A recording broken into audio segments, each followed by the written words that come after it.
Hello, guys. How are you? Welcome to community call of January 24th of January. I guess we could call this one team call 2. But we had the Twitter Spaces last week, so I guess a lot of people just came to the Twitter Spaces. I think we had like 1,000 listeners, Jean, at some point, or people who came and went, because it's hard to understand the metrics of Twitter, you know. Yes. In theory, it's 1,000 listeners, but we never know exactly what they are measuring. So. Yeah, well, so now we are like 8, so it's like we're in the bear market. Anyway, so we lots of people anyway. They just listen to the recording, so yeah, it's still worth to do it, and other people might come. Okay, so let's get started. I'm actually in a quite good mood today. I don't know, maybe because I came to Argentina, or, but yeah, I'm very happy today. I think one of the things we could mention that happened this week. I mean, last week we gave an overview of the things that, I mean, monthly overview for people who are not people who don't come to the community calls often, or they are not very much involved in the community. So we already gave a big picture view of what's going on. This week we can, I think, mention something about development of Kleros 2.0. I don't know, JB, if you want to comment on that, as you are leading that. Hi everyone. So not just from last week, but okay, I guess the last couple of weeks. So we've launched in the testnet v2. We've launched the dispute resolver recently, which allows anyone to create disputes. We added the commit reveal. So now you might notice, if you're drawn for a dispute, that there is an extra step, and that allows the votes to remain secret until the for the duration of the voting period. Yeah, we've done a lot of UI improvements based on a lot of feedback we got from the community, and other things that we noticed along the way.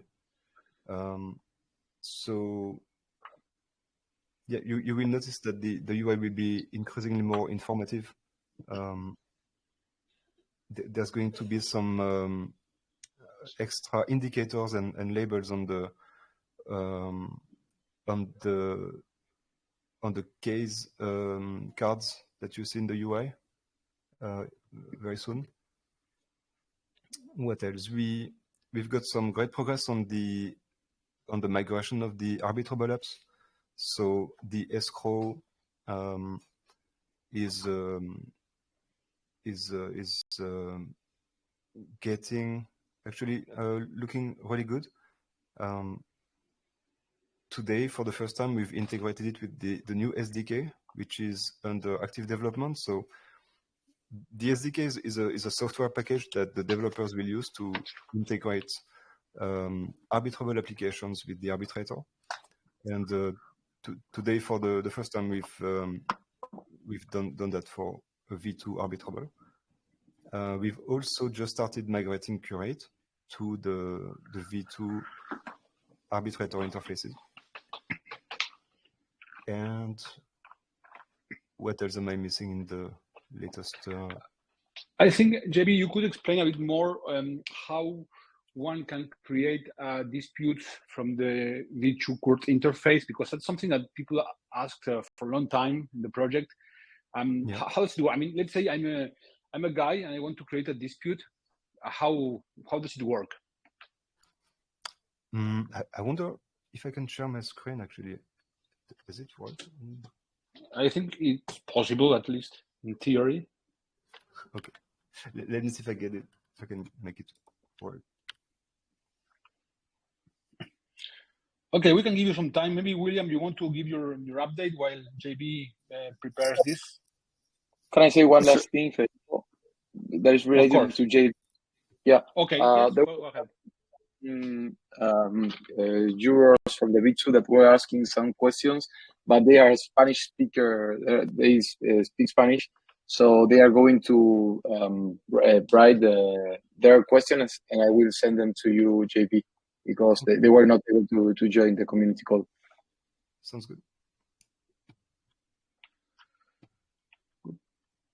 Okay, so I could share the screen actually. Oh, yeah. Okay, go ahead then. This is not live TV, you know, you have to advise when there's like a technical hiccups. Okay, what can I share here? Yes. Okay, that should do.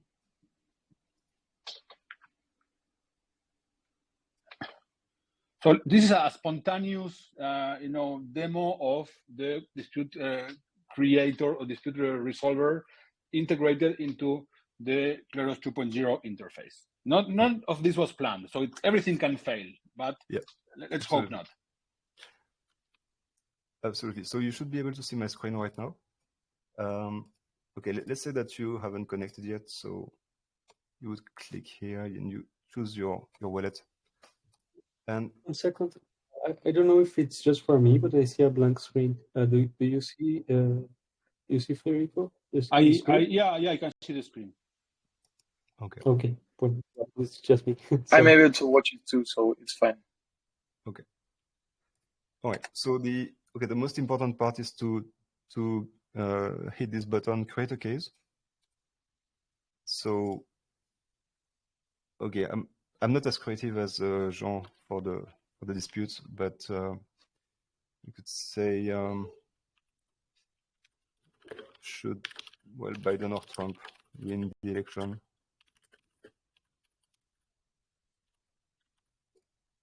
And then you could describe the case as usual.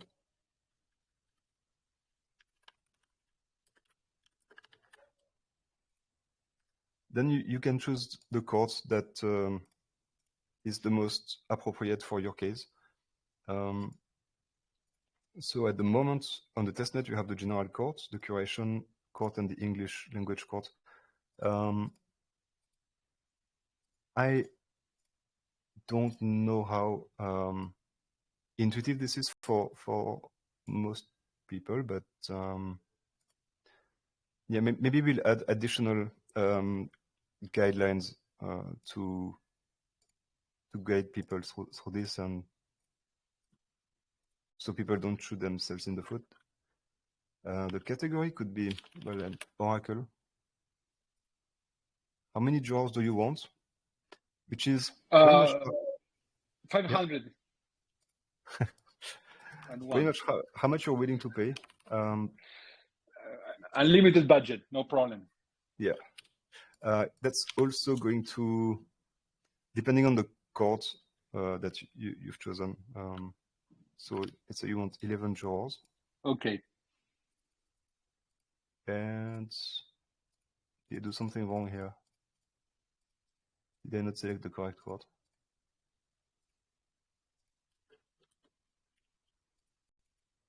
Well, okay, the demo gods are not with me. It should get the arbitration cost and let me move on to the next step. It doesn't. And I know what is happening. It's probably the graph. It's okay. We will edit this part out, JB. Don't worry.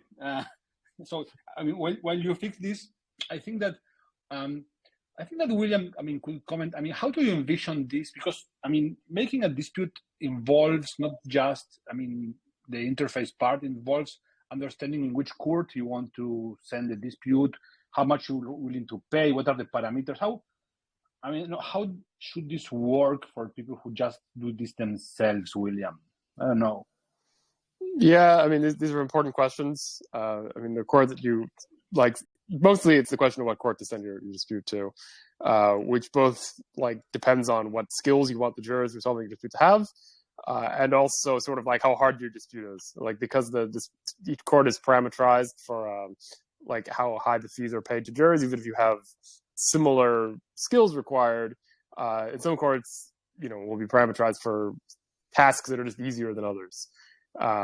So you need to choose appropriately, and if you don't, then you either risk having like poor dispute resolution or like jurors refusing to arbitrate. So we need to have like tutorials and sort of guidelines and the interface, and generally the community needs to guide people towards what what court they should pick. Maybe, I mean, and this is like a product development in real time and in public. Building in public, it's this. Maybe like a wizard tutorial where you go step by step and it tells you, okay, what type of dispute you have. Something like the form we have here, but with a more like self-explanatory like tool tips that guide you through the process. Or why not like a AI, kind of assistant that could tell you, that could ask you questions and then guide you through the process. Mm-hmm. That would be super cool, by the way. How hard is this to build? I wonder. That would be really cool. Is it working now? It's actually not working in both testnet and devnet. It could be my machine because I think we've used this earlier today and it was working. I don't think it's not working on both of my machines, on both environments. Okay, we will just add it later, or you can do it next week. It's okay. I mean, this was not a demo, a prepared demo, so it's normal.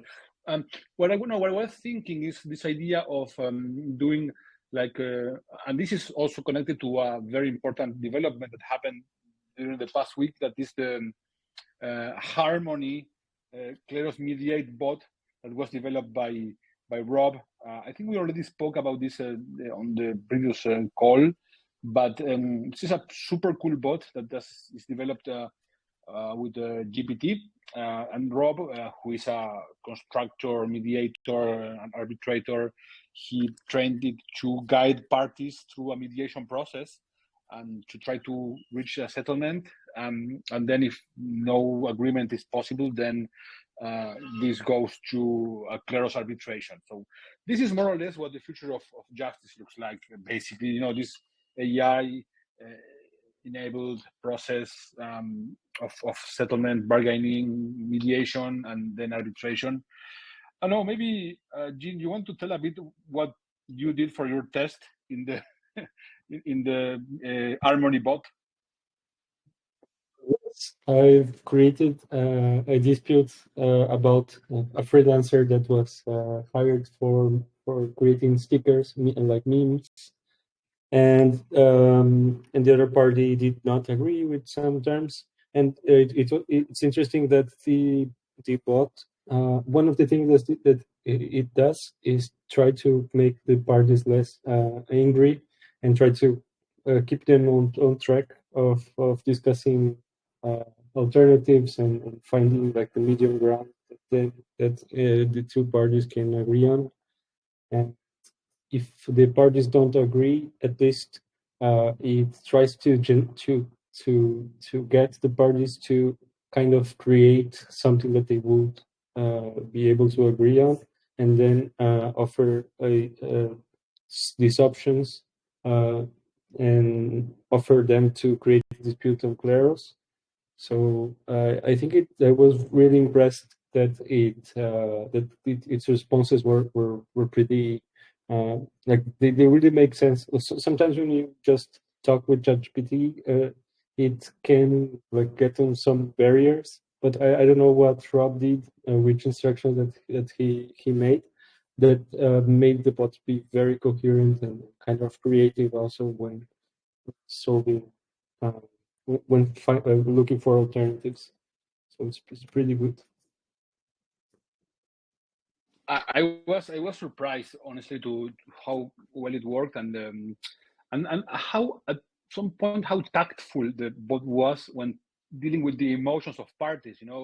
Because I think that Rob like nailed this in the sense that he works real life with people who are in a dispute, and he has to like do some mediation work, and he has to, I mean, take care of the feelings of people who are involved in what is in the end a stressful situation, right? So I think that Harmony captured that I mean, way of being and way of handling people in the context of a stressful situation quite well. Sometimes even too well. I did mention that to Rob. So yeah, I mean that's super cool because we could see what is going to be in, I mean, real life. A preview of what the future of dispute resolution is going to look like, with all of the new developments happening in AI and GPT models, which is something we have been researching for a long time, by the way. Okay. Anything else you want to mention, JB, about development? Next week we can do again the test. It's okay, the demo, and you can show the dispute resolver after it's fixed. Yeah. What else? But that's enough in any case. Really said lots of. I can touch on the demo codes. I don't know if you want to get into that. Yeah, why not? So yeah, so we've been tweaking the existing V1 code that we have. We actually modify the contracts and the front end a bit so that it can be used in a school setting, in a classroom setting, and it's proved already quite useful at a number of events and workshops. The benefit is that instead of having users randomly selected for a case, during a workshop, people can be pre-selected by the instructor, by the person leading the workshop. And so yeah, so we basically removed all the randomness, which is really a simplification. And we've had that running on the Goerli testnet, and now we have to migrate away because Goerli is getting retired. So after some consideration, we are now going to rebuild this, but on top of V2 instead of V1. So the next events that we will have in the coming weeks, some workshops, will actually take place on a UI with a UI that looks a lot like the V2 frontend. So it should be very cool. That's great. We have already a bunch of these workshops planned. One of them is going to be in the context of Ethereum Argentina in the city of Mendoza. There's going to be, like, I think, 2 presentations, one in the main event about how the Kleros and the Lemon integration works, and how to have participants in the room experience what it feels like to be a juror in a consumer case is done in the Kleros and Lemon collaboration, where Lemon sends cases for Kleros jurors to resolve, mostly consumer claims and stuff like being charged for a service that the customer didn't want to buy. So one in the Ethereum Argentina in Mendoza, and then the day before that, another one more for an audience of judges and other officials from the justice system, the province justice system, which was organized by a very good friend of Kleros, someone who has been following the Kleros for a long time now. Since the very early days, I would say that he's a Supreme Court judge from that province, and he's called Mario Adaro, and he always helped us to promote Kleros in lots of different places in his province, and yeah. So this is going to be organized by him in the Universidad de Champagnat, which is a very important university there. So that's happening. Marcos, when is this happening? Or Jean, I don't know. Yeah, I was believe mute. it's Sorry. in the That's end. happening in the end of February and the first days of March. Actually, the first days of March is going to be at ETH Argentina. That is going to be in Mendoza, and the last days of February, I think the 29th, we're going to be working with Mario. Mendoza is a very well-loved place by Kleros because, it's a beautiful place. It's a land of, wineries, and one of the projects that went to our incubator, Open Vino, which was a pioneer in wine tokenization, is from Mendoza. It was founded by an American engineer that moved to Argentina like 25 years ago and started a winery. And, the Costa Flores wine, tokenized wine, is pioneer in the tokenizing wine industry, which is, since there is all this hype, part of the real world assets, work industry. And speaking of which, we have been having a bunch of conversations about real world assets today, for example, with Alex, a project from France that they do, for example, like a attestation network for verifying that some item that exists under the form of a token in a blockchain network actually exists in the real world, and that thing you bought and that token that you bought and you hold, it's actually something and not a token, a worthless token. So we are exploring this again. We started thinking of real world assets a while ago in the context of curation. I think it was 2 years ago, a bit more. One of the main challenges we will have is how to decide what assets from the world should be acceptable as a form of a token into a blockchain network. And I had the idea that this could be done through some kind of Kleros curated list, where you want to tokenize your wine, like a stock or bond or car or whatever. So you could submit this to a Kleros curated list, and then people would see if this complies with the rules to be acceptable or not. If it's acceptable, all good. If it's not, then it can be challenged. And then, so this is how we could curate a list of acceptable tokens, let's say. We did some research about this with the Maker Foundation. We did this in the context of the Kleros Maker Fellowship. And just today, we had one of the participants of the fellowship. This is not the one who did that work with Maker. Another one who is from Lisbon, Ines, she made a report about Kleros and real world assets, and that's a super interesting thing. It's already out there for you to read. So we are starting to, again, look into real world assets because I think the time is coming for this. So okay, let me go now to William, please.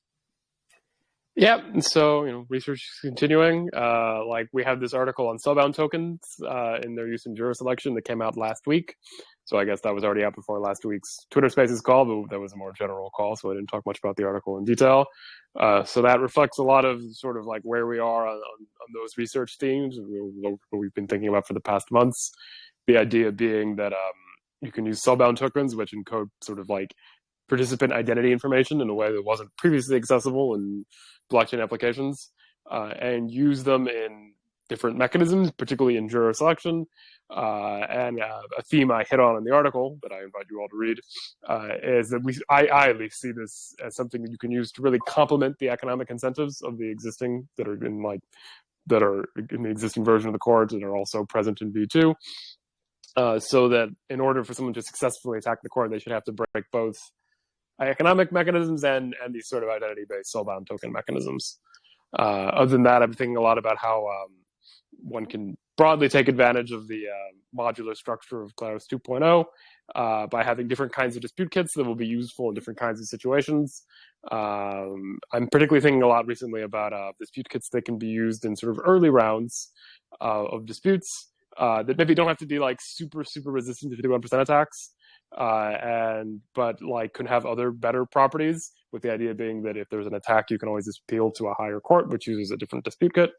And then this might allow you to bring in different kinds of mechanisms from like the peer prediction literature, which can have various good properties. So I've like trying to take advantage of this modularity, that we can use different kinds of dispute kits and different mechanisms for different types of cases. Awesome. Thank you, William. Let's go to Marcos. Well, we have some updates from the BD side. In first place, we are working some integrations. These three integrations are not confirmed, so I'm not going to say the name of the companies or projects. But one is a very important Web3 wallet.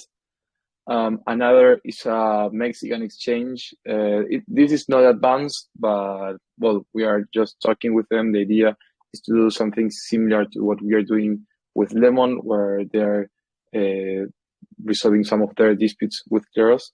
So, well, this is something that could be replied again in Mexico or in any other exchange from any other country. And then, well, talking about Lemon, this week we already received, I think, were 5 disputes. So, well, that's a good news for people that is taking their money in the blockchain, not Technica, where the Lemon disputes are being resolved. And well, one last thing about the other integrations. Yeah, are like small integrations. So until they are not confirmed, I'm not going to get in detail with that. So yeah, that's an overall of the BD week.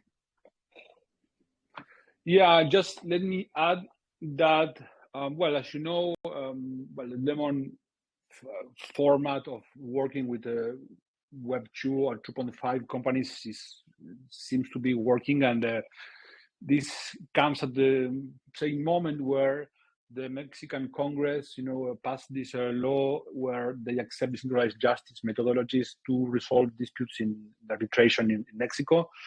I'm going to go to Mexico, so in the week of March 11th, for a consumer event I was invited to, a dispute resolution and legal event. And then we're going to hold a meetup on March 14th on, well, Kleros meetup, basically in Mexico City. So if you happen to be in Mexico or happen to have friends in Mexico and you want to learn about Kleros, and in particular how we plan to work in these new types of use cases, I mean, feel free to come. I mean, of course, we will announce this more broadly in social media as the date approaches.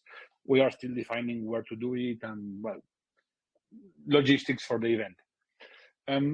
Then we had this week the ending of the Kleros Bootcamp, which is this online version of the incubator. This Monday we had the demo day where teams presented their work. So they went through all of the process of building a Web3 project, strategy, network effects, marketing, community, mechanism design, smart contracts, building on software and Web3, or everything that we do at Kleros. They did a presentation on Monday. We had quite a bit of people that came, actually investors from lots of different places, many of them from Asia, by the way, which was a bit surprising to me because of the, how late it was in Asia for coming to that event, but that was awesome. So we expect, or we hope, that they will get some funds coming from that side, and they will be able to go forward with the project, and this will benefit Kleros, of course, because all of the projects that participate in the bootcamp have some integration with Kleros, be under the form of an escrow, curation, or other use cases. So that was super cool. It happened on Monday.